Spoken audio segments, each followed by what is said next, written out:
We saw something unusual. That was the most freaking thing of all. That thing was hovering. Prepare to question everything you believe. At the corner of my eye, Are these mere figments of imagination, elaborate hoaxes, or are they evidence of something far more sinister? There is something out there. Where it's coming from is another question. This is My Alien Encounter.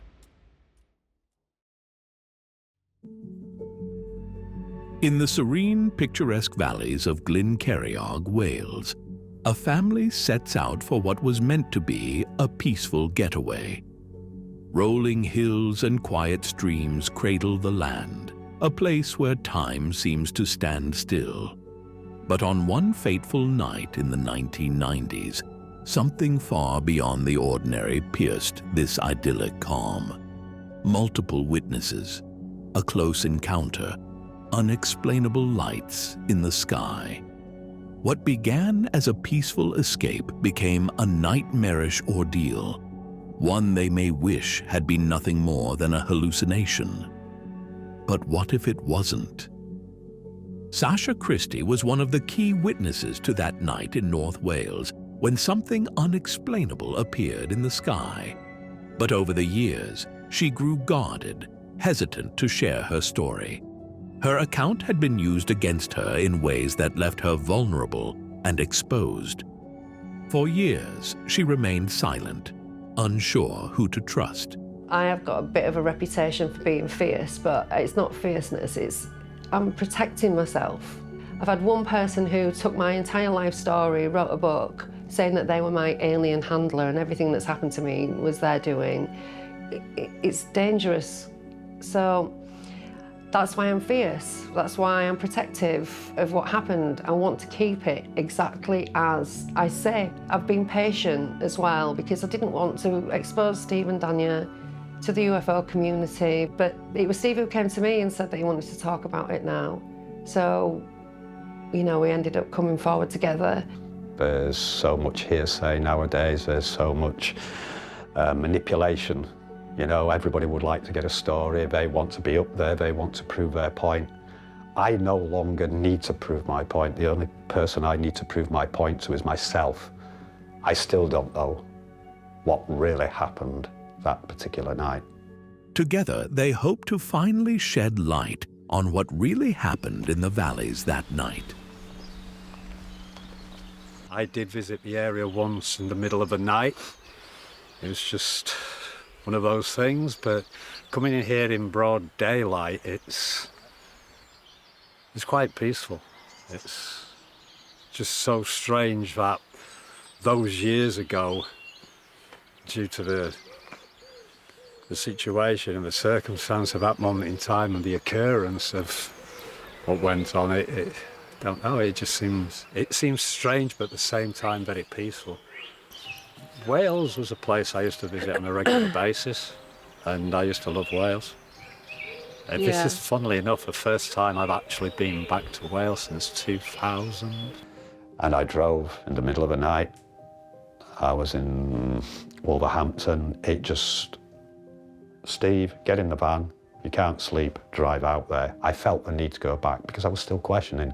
This is 4 years after the occurrence. I was still questioning, would I see, should I go back? I have work the next day, but no, let's just go, fun. But as life has moved on, I feel quite comfortable with the situation. I still don't have any answers. Well, I was 27. I had one child, Louis, little boy. It wasn't my idea, it was John who booked the whole thing, and then we got invited along, so it was, you know, John often came to Wales and Steve did as well, but I think I came with Steve maybe 3 times, but only once to, you know, where we saw everything. It was basically just a getaway, a few days away. Due to the course of events, we left early. What could have possibly materialized that night, so unsettling, so beyond comprehension, that it forced a family to cut their holiday short and leave the idyllic valleys in fear? After a full day of exploring the peaceful countryside, they returned to their holiday home expecting rest and comfort. But what awaited them in the darkness was something they could never have imagined. Something that would change their lives forever. You know, back in the day, it was nice to look at the skies, see if there's any unusual activity there, but this particular night, the skies were overcast and wasn't expecting to see anything, really. We'd just returned from an outing for the day, a bit of a walk. It was rather cold and rainy and quite miserable. We'd all arrived home, and I remember looking out from the cottage as I got out of the car thinking, oh no, it's overcast, I don't think I'm going to see anything tonight. I just had a general interest, I mean, not fanatical about it, but it was always just nice looking, stargazing. As the family settles in for the evening, the skies above begin to shift. At first, it seems like a storm is brewing, a disturbance rolling in with the wind. But there's something more to this agitation. Something approaching. Is it just bad weather? Or is it something else? Something far more unsettling, taking shape beyond the valley. I went into the property, continued with what I was doing, and I then decided to exit the property at the front of the house and just stare up into the skies, just to relax, just to take a moment, take a breath of fresh air. And as I was gazing, after a while, I fixed my attention to what was in between the two valleys. And it was then I realised there was some kind of activity in the sky. I then just looked. I looked even more, and I had to stand there for a few minutes, and I actually realised it was moving. So you start not trying to disprove, because I'm thinking, what is it? Could it be a laser? Where is Oswestry? Where is Wrexham? You know, could there be anything going on there? You know, is it an electrical storm? Are we going to be having a storm? That's what I in the thought distance? it was, yeah. This thing in the sky, whatever it be, was starting to grow. It was starting to come along the lay of the valley and grow in size. This is when I went inside and, well, called Sasha. Not to say, hey, it's this, but hey guys, can you see this? Because called me I'm looking outside. at something and I feel as if I'm going slightly Lulu. In the face of the unexplainable, a single witness can be doubted, dismissed. But when there are more, when multiple people see the same thing, the same impossible sight, the truth becomes harder to ignore. Sasha and Stephen watched as something beyond reason crept closer and closer to where they were staying. Each of them saw it. Each of them felt it. And together, their accounts form a chilling truth that can no longer be denied. The house is just up here round the corner at the very top of the road, and as I exited the front of the house, I was looking over into this direction between the two valleys. We both stood there looking, and it was starting to grow in the sky where it was actually starting to move over. This is when it became apparent there were more going on in the centre of it, and I didn't know whether the effect around it was to do with what was going on in the middle of it, because it seemed to be slowly but surely taking over the sky to me. It was like this. It was just moving through the different densities of the clouds. So it kind of rippled, but it wasn't like tentacles. It wasn't like a living creature. It was Like a light. jellyfish effect. It just That looked light kind effect. of like a jellyfish within the clouds. It seemed to be circulating in a clockwise but swirling anti-clockwise. As it started to move over, it would be going round but in anti-clockwise, but in the middle was the effect.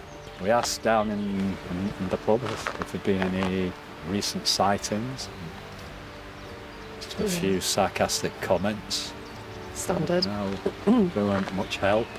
We wanted to establish whether there was any other earthly reason for these ridiculous rites. It didn't just happen all of a sudden, this happened gradually. So we were visualising this throughout a certain amount of time until it eventually was almost above us. So it took a while until it was right above us. Because when it was above the field and the kids were saying, what is it, what is it? And we were saying things like, oh, don't worry about it, it's just the lights from the farmer's tractor reflecting on the underneath of the clouds. I remember that was one thing that was said. I was just as shocked as Sasha, and as I say, when the rest of the family started to view what was going on up there, it's like, hey, what is this? For nearly an hour, the mysterious gloom loomed, creeping ever closer, a growing presence no one could explain. But as unsettling as the moment had already become, nothing could have prepared them for what was about to happen next. The strangeness was far from over. As it was coming, it was still coming towards us. It took so long coming over. It was so slow. This is it. People say, how long did it last, the whole thing? I was like, I don't know. An hour? You could say half an hour, 45 minutes, but then you couldn't be exact on that. This is something which just didn't happen like in it wasn't the fingers fast. blink of an eyelid. It was the thereafter, as I say, just the point to me, which was, I find rather freaky, was just the feeling of being observed. We were all out in the garden by this point. I remember standing in front of a hedge, which was low, and there was a wall here, and my son was here, and there was a field, or a large expanse of grass anyway. I remember sheep lying down. I remember this thing being up above. Steve was kind of over there, so he was like at the back of me, but to the side as well. So as we're kind of looking up, and at the corner of my eye, I see this bright orange strobe bouncing off the side of the house. So I looked, saw Steve there, and I turned, and right behind me was this sphere. So the sphere's like this big. You know, like, I could stand up in it, but it wasn't much bigger than that. And it was glowing this kind of grey white light, very slow pulsing, couple of seconds on, couple of seconds off, and mist all just coming off it, coming off the sides of it, swirling around the bottom of it. And I'm pretty convinced that strobe effect was caused by the sphere. It could well have been. I just remember. But I can't say that for sure because I did not see that, like so I don't really know. Blank. So I was stood there, he stood here, and he tugged on me like this. And I looked down at him, and his eyes are like this, and his hair's shaking. And he said, "Mummy, Mummy, a hand's just come through the hedge and touched my foot." He said, "It wasn't my imagination, I saw it with my eyes." And then he said, "I thought it was the hedge moving, but then I saw it was a hand." So he says now it looked like sticks. I believe him, because he was so scared.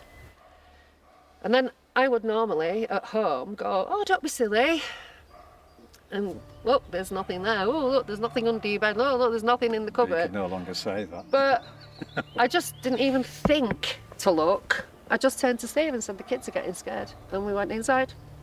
Had something or someone taken control? Sasha could only watch as events spiraled deeper into the unknown.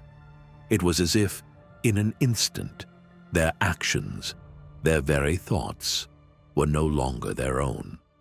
It was very strange because I was the last one in, so they were all went in before me. So I just saw them all go exactly back to where they were, like just so organically, like we'd all been out watching fireworks and they were over and they'd come back in because it was cold, you know, that kind of thing. Sometimes I think that maybe our behaviours were dampened because we didn't react to it, there was no fear. When he was like, something had touched his foot, instead of like looking over the hedge or looking through the hedge, looking at all, it never occurred to me. It wasn't like I thought, oh, I'm not looking, and you know, I just didn't I just didn't think to. Also, going back out by myself, that to me, I just can't even get my head around it. Why would I even do that? It was like so, I don't know. I just can't. I wouldn't have expected that of myself. But as soon as we went in the house, you went straight back to the sink. John and Danya just walked into the living room like they'd had a conversation about it and we're going to go back and watch TV. And Joseph and Louis went straight back to the bottom of the stairs. And I just went, stop this, I'm off back outside. And turned around and just left the house. And nobody was like, don't do that, are you mad? So I just marched up the garden. So I'm stood and I'm looking up at it because that's where it is, right there. And I'm like, now what? And that's when I heard something run up behind me and it was like, it was literally like listening to your kids running to get something really quick. They came, whatever it was, came at me quickly. And it bumped into my back, took my top with it.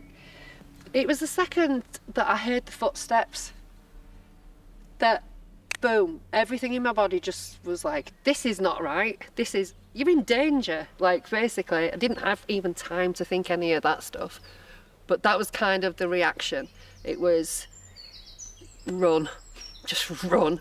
I couldn't see anything at all. Like everything, it was just black.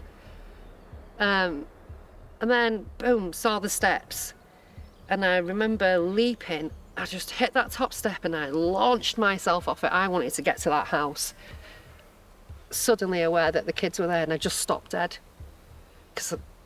And I said to Steve, something just ran up behind me and touched me. I was literally like talking through my teeth. And he just went, looked at the cooker and went, well, you haven't been out there long, so you haven't had any missing time. Like, that's a normal thing to say to somebody, right? Probably is normal in this circumstance, which is not a normal circumstance. But that was the last shred of anything that was keeping me together. Like, lock that door, shut those curtains. I most certainly felt as if I was being observed. I did notice a change in people's temperaments, especially my late uncle. There'd been a few heated conversations prior to the incident, but now my uncle had resorted to being just totally outlandish. It wasn't like him. It's as if his character had changed. None of us were behaving in a way that you would have expected. And any form of shock, it takes time. People can react in strange ways, and my uncle most certainly did. He was, in quite a destructive, showing my nephew, which is, with an axe to chop away at a door frame. With his back to it all, and he was bent over, he had his back to everything. That's what he was doing. He was getting Joseph turned away from it, he had his back to it, he was disengaging from the situation, but it also overwhelmed him, otherwise he would have picked a piece of wood. I think he was very overwhelmed, yeah. Very confused at that point in time. The actual atmosphere in the house that night was terrible, it was horrible. That's why we decided to leave then the following day. Do you remember the afternoon? We were going to go out and I was making sandwiches. Danya was stood behind me. I was stood at the countertop and I was like cutting sandwiches. And she was bent over double, screaming at me. I don't know what she was screaming. And I just turned around and I had the knife in my hand and I just went, Danya, I think you better shut up now. And I turned back round and carried on making my sandwiches. So she went outside, she stood outside the kitchen window and screamed at me from the other side of the kitchen window. So I was just like, just make the sandwiches, let's just go, let's just get out of here. Could it be a paranoia? Could it be just the fear factor leading to paranoia? But it did ring true. There was a very, very strange atmosphere. It's almost like being a zombie to a certain extent. The way he was acting, it was just like a Jekyll and Hyde. It's like, never seen this person like this before. She was actually afraid. She was never afraid after the event or prior to the event. She says it was just like, it just felt like something from The Shining. It was horrific. When I spoke to my son recently and I said that this was all going on and we were going to come here and do this, he was like, I might talk about it one day. So because it is, it did give me issues. But I don't think he even realises or remembers the extent of the issues that he had these night terrors, and which he didn't have previously. The anxiety that he had. And once when he was very poorly, you know, sometimes kids when they're ill and they have a fever, etc., they see things, cobwebs in the corners, things like that. Well, he didn't know where he was, and he was literally on his hands and knees and saying, I want my mum, where's my mum, I want to go home, I want to go home, I want to go home. And I'm trying to comfort him, and he's like, get your hands off me, they feel like sticks. The narrative that's handed to me is that it was aliens, we were abducted. You know, I don't remember anything like that happening. I'm not saying it didn't, but I'm not saying it did either. I just don't know the nature of it. But it was real. I've seen quite a few therapists, and none of them will certify me. I've been said I've got chronic anxiety, it's the PTSD, but which is not just from there. You know, I've had events in life as well that have given me trauma. But as a whole package, the most overwhelming one of all is this. You're told your whole life from being a child that these things are just in the movies, in cartoons, and the stuff of madness. You know, it was comedic all the time. It's always been a joke. People who see these things are crazy, you know. And when you kind of like have that ingrained in you, whether you sort of believe or not, the difference between believing and knowing something exists is massive. It's really hard to take in. It was so in your face. It was so close. It was so big. It was so bright. It was like so over the top. There's so many people out there like me, and they're not crazy either. We might not know what's going on, but we're not mad. What they saw, what they felt, changed them in ways they could never have imagined. The unexplainable phenomenon not only shook their beliefs, but also transformed the very fabric of their relationships. And as the years pass, the haunting memories linger. What lingering effects does it hold over them, even now? As the shadows of that night continue to haunt their waking lives, they are left to grapple with the unanswered questions that follow. What truly happened? And what is still lurking in the dark?